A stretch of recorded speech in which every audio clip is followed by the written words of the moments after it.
حي على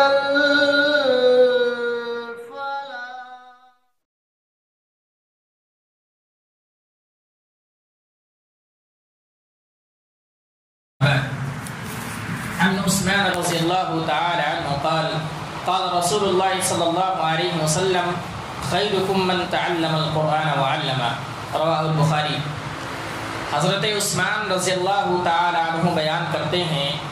کہ اللہ کے رسول صلی اللہ علیہ وسلم نے فرمایا، تم میں سے سب سے بہترین شخص وہ ہے جس نے قرآن کو سیکھا اور دوسروں کو سکھلایا۔ یہ حدیث بخاری میں موجود ہے، اور اس حدیث کے اندر قرآن مجید کی اہمیت و فضیلت کو بتلایا گیا ہے کہ اگر کوئی بندہ قرآن کو سیکھا ہوا ہے، اس کو اللہ رب العالمین نے یہ علم و حکمت دی ہے کہ وہ قرآن بہت ہی بہتر انداز میں پڑھتا ہے، تو اس کو اس حدیث کے اندر اللہ کے نبی صلی اللہ علیہ وسلم نے سب سے بہترین آدمی کہا ہے، سب سے بہترین شخص کہا ہے، اور اس کے بارے میں کہا گیا ہے کہ جو آدمی قرآن کو سیکھتا ہے وہ بھی اس دنیا کا سب سے بہترین آدمی ہے۔ اس حدیث کے اندر یہ نہیں کہا گیا کہ جس کے پاس بہت زیادہ روپیہ پیسہ ہو وہ آدمی اس دنیا کا سب سے بہترین آدمی ہے، اور یہ نہیں کہا گیا کہ جس کے پاس بادشاہت ہو، جس کے پاس ملکیت ہو، جس کے پاس سیاست ہو، وہ آدمی اس دنیا کا سب سے بہترین آدمی ہے، بلکہ یہ کہا گیا کہ وہ قرآن جو اللہ رب العالمین کی کتاب ہے، اللہ رب العالمین کا کلام ہے، اور جس کے پڑھنے سے دل کو سرور ملتا ہے۔ کوئی آدمی اگر بھٹکا ہوا ہے اور قرآن کو پڑھتا ہے تو اس کے لیے ہدایت ہے۔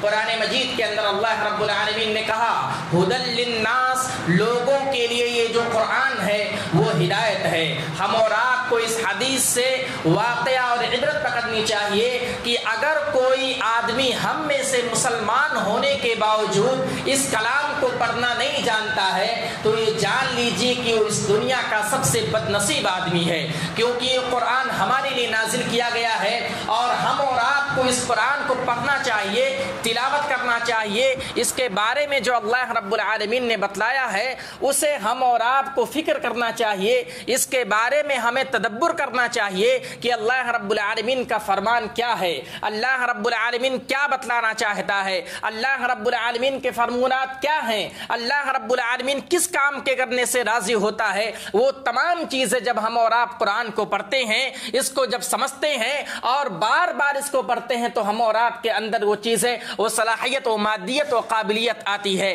ہم اور آپ کو افسوس کے ساتھ کہنا پڑتا ہے بہت سارے لوگ ایسے ہیں جو قرآن کو پڑھنا نہیں جانتے ہیں، جو قرآن کو پڑھنا نہیں جانتے ہیں۔ اور کسی شاعر نے کیا خوب کہا تھا، وہ معزز تھے زمانے میں مسلمان ہو کر، آج ہم خوار ہوئے تارک قرآن ہو کر۔ ہم اور آپ دنیا میں ہر طرح کی جو ہے رنجشوں میں، غموں میں مبتلا ہوتے ہیں، ہم اور آپ کے اوپر مصیبتوں کے پہاڑ ٹوٹے ہوتے ہیں، لیکن ہم اور آپ قرآن کو نہیں پڑھتے، کیونکہ ہم نے قرآن کو چھوڑ دیا، اللہ رب العالمین کے اس کلام کو چھوڑ دیا جس کے بنا پر اللہ رب العالمین کی جو نصرت تھی، جو مدد تھی، ہم اور آپ کے اوپر سے اٹھا لی گئی ہے، اور ہم ہر طرف مارے جا رہے ہیں، ہر طرف جو ہے ذلیل کیے جا رہے ہیں، رسوا کیے جا رہے ہیں۔ وجہ کیا ہے، سبب کیا ہے؟ ہم قرآن کو نہیں دیکھتے، قرآن کی تلاوت نہیں کرتے، قرآن کو نہیں پڑھتے، قرآن کو نہیں سنتے۔ ہم اور آپ کو ضرورت ہے قرآن کی طرف لو لگائیں،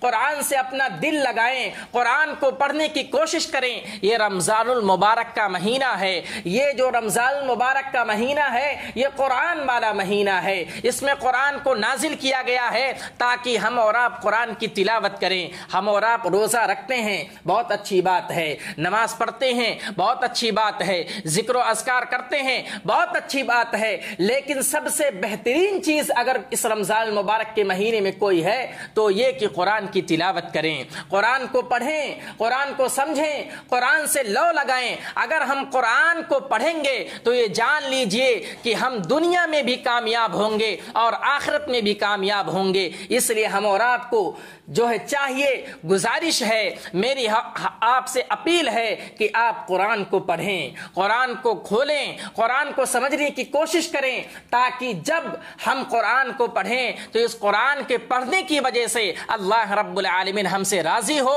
اور اللہ رب العالمین ہمارا ٹھکانہ جنت میں جگہ دے، اور ہمارا جب رزلٹ ہو، حساب و کتاب ہو، تو ہم جنت میں داخل ہوں، کیونکہ یہی ایک واحد ذریعہ ہے کہ جس کے پڑھنے سے، جس کی تلاوت کرنے سے، جس کے سمجھنے سے ہم اور آپ کو ہدایت مل سکتی ہے، اور ہم اور آپ کی ہدایت کا ذریعہ یہ قرآن ہے۔ اس لیے قرآن سے لو لگائیں اور اپنی دنیا بھی بنائیں اور آخرت بھی بنائیں۔ اخیر میں اللہ رب العالمین سے دعا ہے کہ اللہ رب العالمین تو ہمیں قرآن پڑھنے کی توفیق عطا فرما، اے اللہ رب العالمین تو ہمیں قرآن کے مطابق اپنی زندگی گزارنے کی توفیق عطا فرما، اے اللہ رب العالمین تو ہمیں قرآن کی تلاوت کرنے کے ساتھ ساتھ اس کے معنی اور مفہوم کو سمجھنے کی توفیق عطا فرما، اے اللہ رب العالمین تو ہمیں کہنے سننے سے زیادہ عمل کرنے کی توفیق عطا فرما، آمین۔ وآخر دعوانا ان الحمد للہ رب العالمین۔ السلام علیکم ورحمۃ اللہ وبرکاتہ۔